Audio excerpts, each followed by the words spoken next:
Hello, everyone. This is Two Grumpy Old Men. I'm Tim Bagwell, and I'm here with my podcast partner, Rich Garling. Hey, Rich, what are we talking about today? I think I have an idea, but go ahead and inform us. I'm sure you do, and I got a feeling most of our audience will have a feeling it's what we're talking about. And what we're going to be talking about today is ICE's murder of Renee Good. But what I want to do is to provide some background, some context, okay, that a lot of folks may not be aware of. And I want them to understand that while what happened to Renee Good is terrible, terrible, terrible, and that people need to be punished for it, the likelihood of that happening is going to be tough, going to be doubtful. And here's why. There were a number of Supreme Court cases that were decided since 1984 that have basically given ICE the right to do what they're doing. Okay, and what needs to happen really in the end is that Congress needs to get in there and start to change all of these, because Congress has the power to reverse the Supreme Court decisions. Okay, so the first case was back in 1984, and it was called INS v. Lopez Mendoza. The V stands for versus. And most folks never heard of it. Congress didn't respond to it, and nobody complained about it. The public didn't push it. And excuse me, because I'm reading from some notes here. I did do a Substack article on this a couple weeks ago. And basically, in a nutshell, what they decided was that deportation isn't a criminal offense. It's a civil offense. So kind of what it amounts to really is that, you get a ticket. Right. And so here's ICE coming to a civil matter with a gun. Right, and I think we may recall all these immigrants, legal or otherwise, being called into court, but with a subpoena, not with a gun, not in handcuffs, Yeah. So this first case kind of is not a bad decision because it's civil. They said it's civil, right. But what happens? What happens then? Therefore, in this case here, for instance, it says that ICE can arrest you. Okay, and that they just don't have to go through the due process. So basically, I guess you could say in a nutshell, is that as an illegal immigrant, when ICE comes to arrest you for a civil matter, you've got far less rights than if I stole a candy bar from a grocery store. Right. Okay, so that's basically what they're doing. So then, in 2022, in a case called Egbert v. Buell, B-O-U-L-E, for those who want to look it up, another one that didn't make headlines. Nobody really noticed. But the Supreme Court essentially said that if a Border Patrol agent violates your constitutional rights, you can't sue. Okay? Because in their minds, what they were basically saying was that you're not a citizen. So you don't have these rights. But you're standing on American soil. But okay. Exactly. Which is why Congress, again, needs to stand up and basically tell the Supreme Court, no. It does not sit there and state that you have to be a citizen in order to enjoy these rights.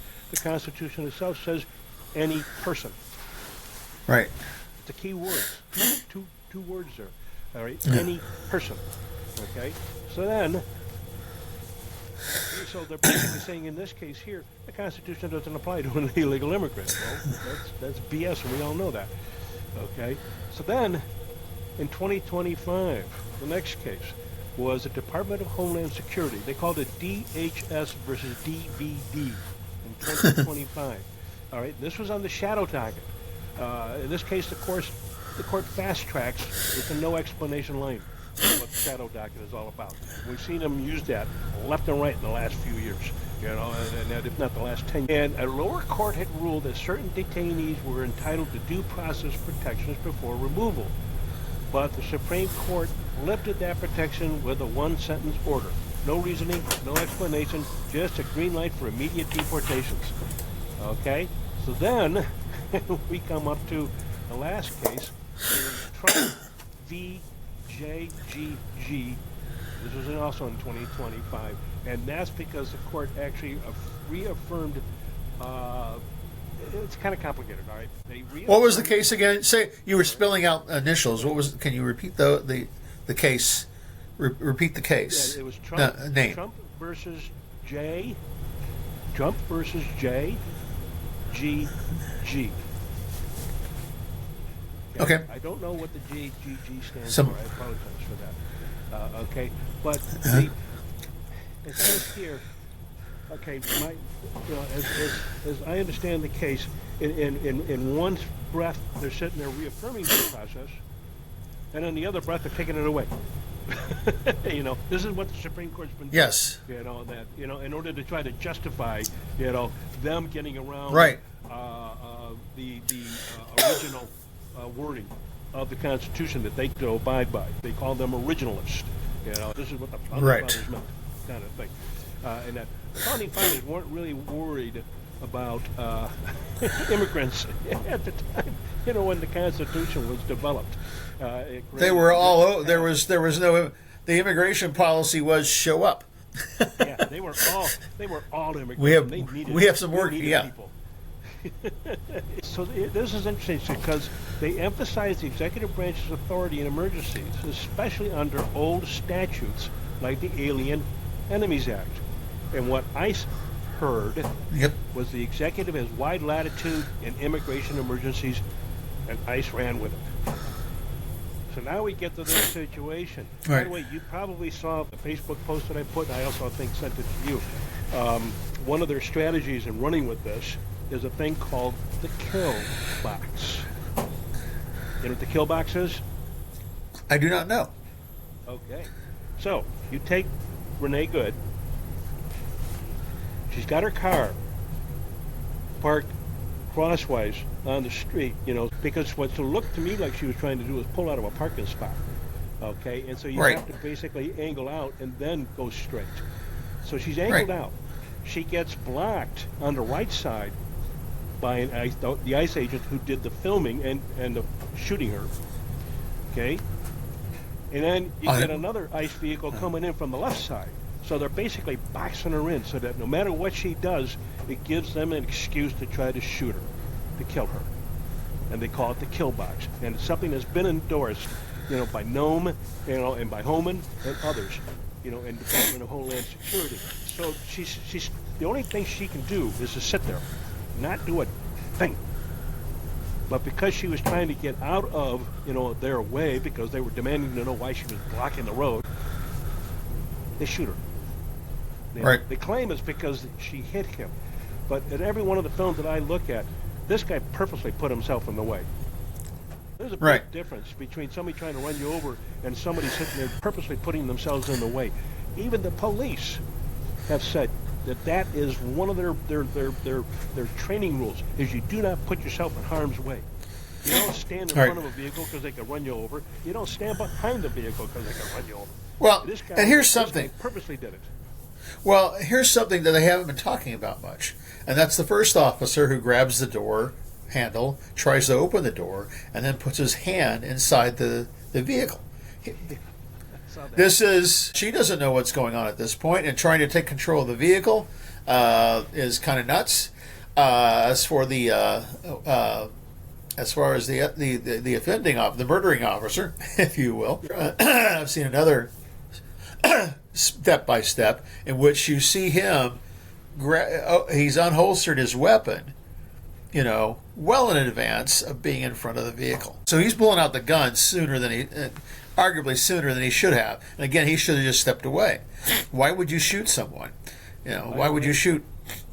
By the way, most of the training, and keep in mind, I do this from experience because when I was on the village board, I was on the law enforcement committee. And so I saw some of the training that the police officers, had to go through. And one of the things they tell them there is shoot for the tires. Disable the vehicle so it can't go anywhere. Right. Okay? Right. You're not out there. When you shoot somebody, you shoot to disable, not kill.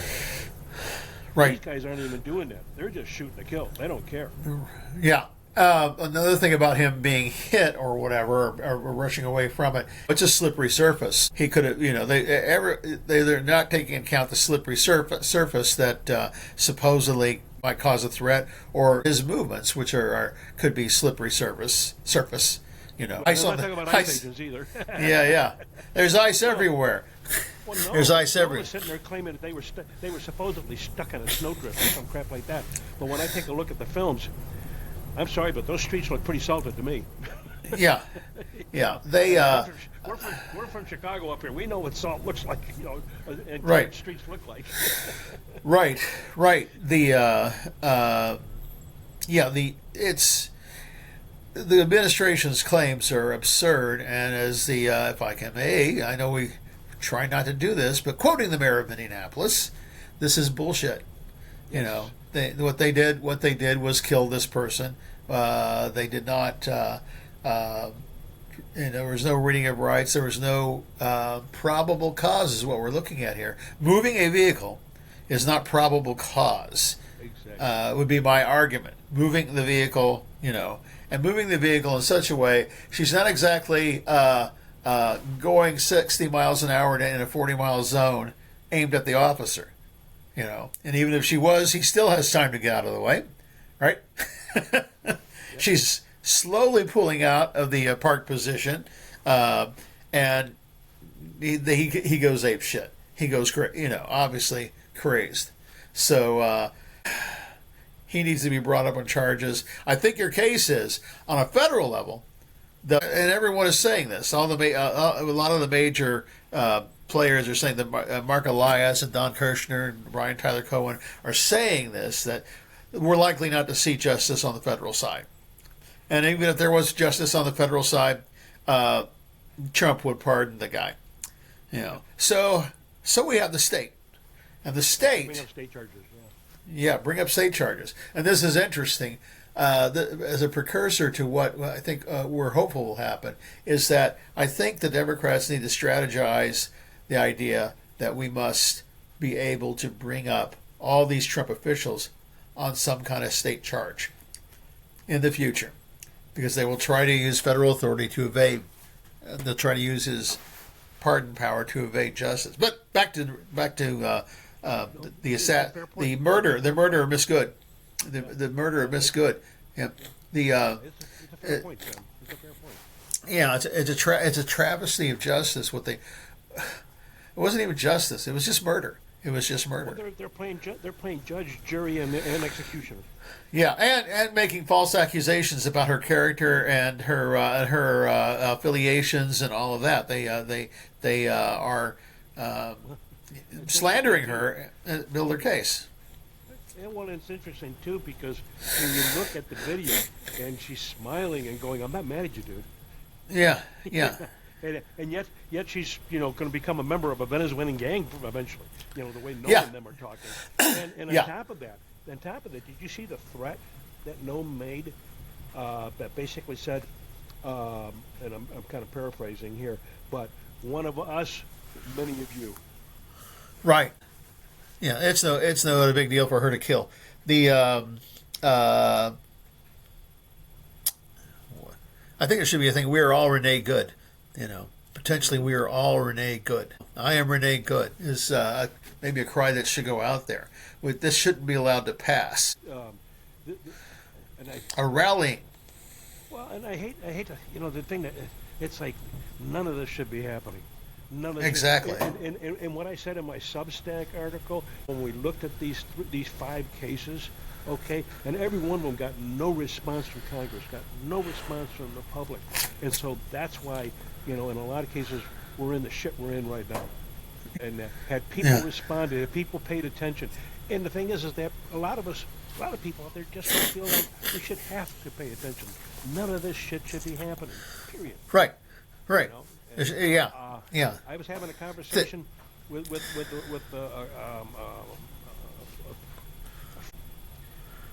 and he blames her. Says she was trying to hit him. He says that, in one breath he's sitting there saying we have the right to protest, and in the other breath we don't. If we weren't out there protesting, we wouldn't have this problem.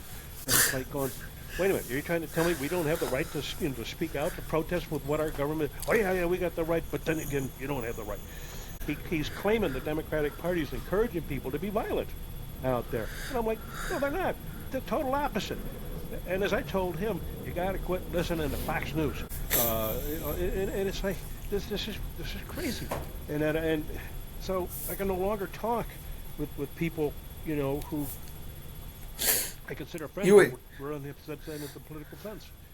Yeah, they refuse to move from their when Trump is going to stop all this bad stuff from happening, and yet he brings and they vote for him because of what he's going to do in terms of like wars and peacekeeping and all that, and he's done the opposite, and they just switch gears and adopt to if he does it, it's okay, and they don't seem to have much of a learning curve. I don't know.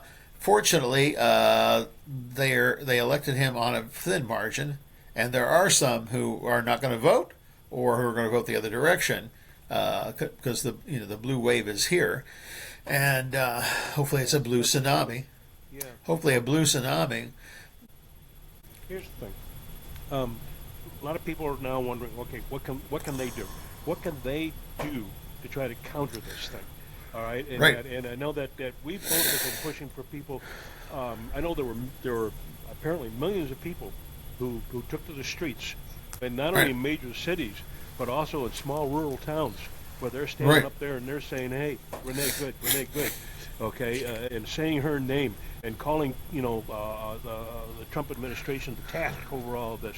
But I think people have to. Well, I know that not everybody can do what you and I are doing, for instance. We're communicators. We're communicating out there, all these different things that people can do, and getting the word around, to the government. So that's how we're fighting them. Okay. And many others, though, people who just average citizens out there who are working every day are hopefully working. There's enough unemployed people that they can certainly make their voices heard as they go down to the unemployment office or to an not necessarily to an interview, but interviews would be great, but there's nothing out there. Yeah, exactly. Yeah, there's going to be less and less. And what I'm worried about, of course, is that things will start to turn really violent, and because people are not going to put up with being shot. And you get down to it. When George Floyd was strangled in Minneapolis, and that guy now spends time in prison, and rightfully so. But here's the thing: that's people are like going no, and especially blacks. I mean, Black Lives Matter. The whole reason that phrase came out was because of the fact that black people were getting tired of being shot, and strangled and hung and what have you, and they finally stood up and said enough. We've had it. We're not putting up with this crap anymore. Well, that's what I think is going to happen here. People are just going to start to really stand up more and more now. But what I'm worried about is it getting violent, because eventually there's only so much pepper spray you can take in the eyes. There's only so many pepper balls, and people being shot that they're willing to put up with this crap. And they're going to, and that's what worries me. And that, by the way, folks, is what Trump hopes happens, is that we start to get more and more violent, and that'll give him, according to him, it'll give him an excuse to call in troops. Right. All right. Now I know Tim Walz called in troops to Minnesota. He's got the Minnesota National Guard out there, but I think that's more to keep, the peace between ICE and the people, so that we don't hopefully get any more people getting shot. I don't know exactly how that works. I don't know how exactly that works in terms of a face-off between the two. I don't know. Or his state police. I don't know what he's going to do with state police, but he probably has a role for them in this situation. And I don't know what other states might do in terms of supporting Minnesota. Yeah. Too is that they get to the point to where you've got you might have 1,000 ICE people out there, but if you got 5,000 or 10,000 or 15,000 protesters out there, ICE thinks they're going to control that? No, yeah, Wish them luck. yeah, You yeah. know? Well, looking back here, ICE is overfunded. It's a huge funding that was given. Obviously, you know, You it didn't was see that, did you? Yeah, what that's being held up in Congress, that funding right now. good. Democrats won't vote for it. Yeah. I just saw that in the paper yesterday. Yeah, yeah, and that congressional majority has gotten paper thin. You know, it wouldn't take much before anybody else. I think we're down to if anyone else steps out sooner than later, then and if Massey votes with us, it could be we can get rid of what's the guy's Mike Johnson. God, yeah. But I think, yeah. But we should remember Renee Good, remember her children. I see where GoFundMe funding stopped at 1.5 million, closed at 1.5 million for her and her family, and that's some good news. Though some billionaire gave $10,000 to Ross, no telling what other money he's brought in. Well, Yeah. I saw something on Facebook where somebody was encouraging, not only money for Ross but canned goods and stuff like this. And I don't know how this is where Facebook could be. There's misinformation, falsehoods that are put on Facebook and other social media. But they actually had an address and a phone number for Ross on there. I don't know how accurate it was. I didn't try to call it up to see, but that's it. Wouldn't surprise me if you get on some of the conservative social media and they're sitting there trying to raise money for this guy. I mean, that's the kind of fight we're in right now. Right, and just the disbelief of that they would see a completely completely different image. Oh, he was being run over. He was being dragged. He was no, he wasn't. No, he wasn't. And I heard other information that he was not an unskilled new recruit, poorly trained. He has 10 years in service. I don't know how true that is. Yeah, so who knows? Another dimension of this, I think we talked about yesterday, was J.D. Vance's announcement that there's going to be a special out of the White House reporting to Vance and Trump, was it associate counsel who has nationwide authority to look into basically all of us. When Vance says inciting, okay, that's the key thing. That's to shut us all down. Yeah. Yeah. Well, what the two grumpy old men were talking about, if they get through if they make their way through all the boomer broadcasters, podcasters, okay, and get to us, that's the thing they're doing, is that we're inside. We could be said by their definition, if they can look at that video of the ICE agent and say, "Oh, he's being dragged," and she was being a radical leftist. She's trying to run him over. Yeah. I'm going to run you. I'm going to run you down. If they can see that, they can see what we're doing as inciting. Even when you said, you fear that this could happen. You want to see peaceful demonstrations. You don't want killing to happen. They can still say we're inciting. Because they see they want to create a whole different reality, and they think, and it's the was it Brave New World or 1984 where a lie repeated 64,000 times becomes the truth, and so they come out there and they say, so we want to say Orwell, so they come out there and they say that this is what happened. And this is what happened, and because we said it happened, this is what happened, and it's clearly not what happened. But we don't. This is a new age of video, like your hat says, take a photo. This is a new age of citizen documentation, and it's a whole new world, if you will. It's a whole new world, and hopefully between photography, videos, and witnessing, this can be stopped. This can be stopped, and It'll take we the people to hold our government accountable. I wonder. How many ICE agents are there now? Is it? Yeah. Well, yeah, but I wonder. I want to keep it simple.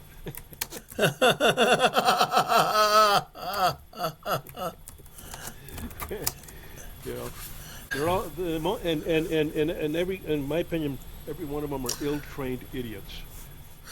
Well, my search says that there are 20,000 employees in DHS and in the ICE service, and 400 offices. So they're kind of spread thin. Well, They're they're kind of also spread got thin. reasonable demands on them because they're supposed to arrest like 1,000 people a day. Yeah. And So as I- we're as I looking at told this- we're, Yeah, and as I told this friend of mine, it's like, okay, you're going to sit there and tell me that every one of the people that they're picking up are, members of this Venezuelan gang. I said, shit, most of them aren't even Venezuelans, for crying out loud. Right. Let alone Right, that they're right, a member right. of a gang. And then Right. on top of that, and he sits there and he goes, where'd you get your facts from? And I says, got them from the government, actually. yeah. There's 95, I think like 95% of the people that have been arrested are people who, the only crime they have is that they're here illegally, trying to seek a better life. right. That's it.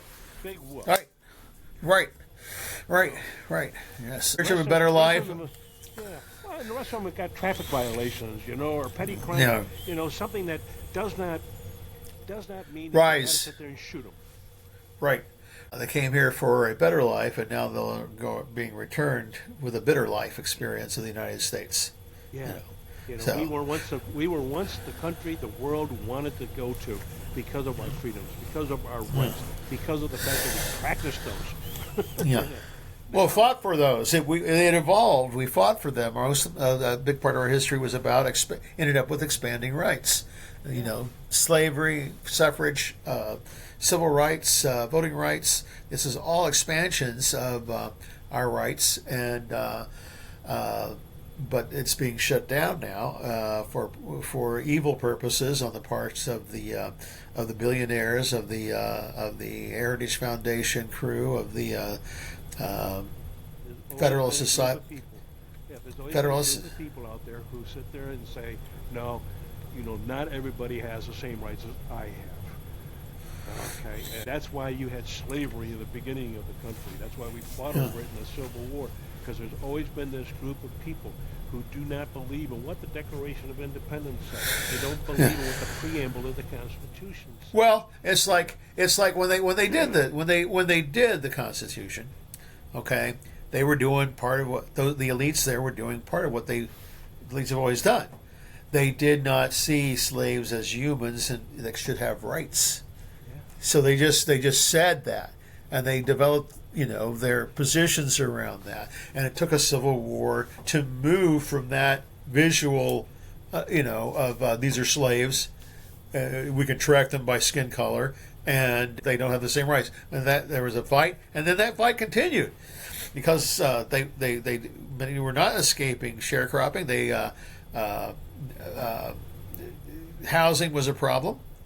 Housing discrimination, all kinds of discrimination, and again the fight continued.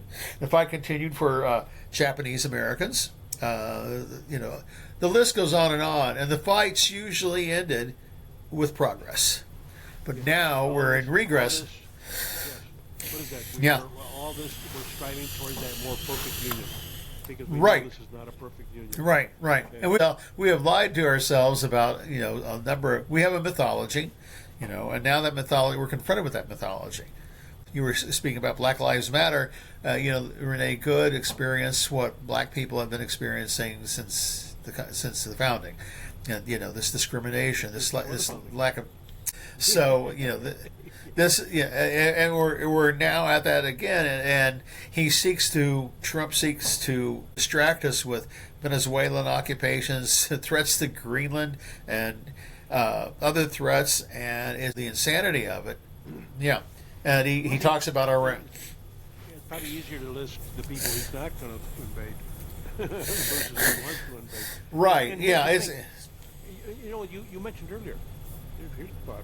You mentioned earlier about how a lot of people who voted for Trump voted because they said he wasn't going to get us entangled, in foreign things. That we were going to get ourselves entangled in a war with Russia in Ukraine. And I just saw Ukraine as being another Afghanistan, really, in the sense that, like when the Russians invaded Afghanistan and the U.S. supplied the Taliban at the time with weapons. Right. That the Taliban eventually used against us when we went in there. And we're seeing, and we're seeing, Ukraine may be resurging again. We're hopeful, but we're hopeful for Putin eventually going away. But we're hoping that Trump will go away too. Yeah, all these dictators. Well, someone pointed out, I think it may have been Jon Stewart, saying he's building himself a ballroom. He's not building it for the next guy. He's building it for himself with no intention of leaving. He wants to be a dictator into a third term. He wants to be a dictator into the third term. And that's an overthrow of the government of the United States, and that's all I'm going to say about that. I could get in trouble. His whole thing, too, yes, and in that process, he feels that he can divide up, because he's even said that the only person that's going to do this to stop him is himself. And for us, the American people, to turn around and say to him, pal. No, it stops here. We draw the line in the sand. We need to draw the line in the sand. Yeah, exactly. We'll see. Exactly. We'll see. Real quick, I think that if everybody out there thinks that life is just going to go on hunky-dory and Trump ain't going to do all these things that he says he's going to do and he's doing, then you're living in a fool's paradise. Right. And the thing, and it's that he does it so poorly. Well, anyway, we're past our 30 minutes. We didn't. How about that? Yeah. So, all right. This has been Two Grumpy Old Men. I'm Tim Bagwell. I'm Rich Garling. And subscribe. Yes. Please subscribe. Please. Yes. Bye-bye. Bye-bye.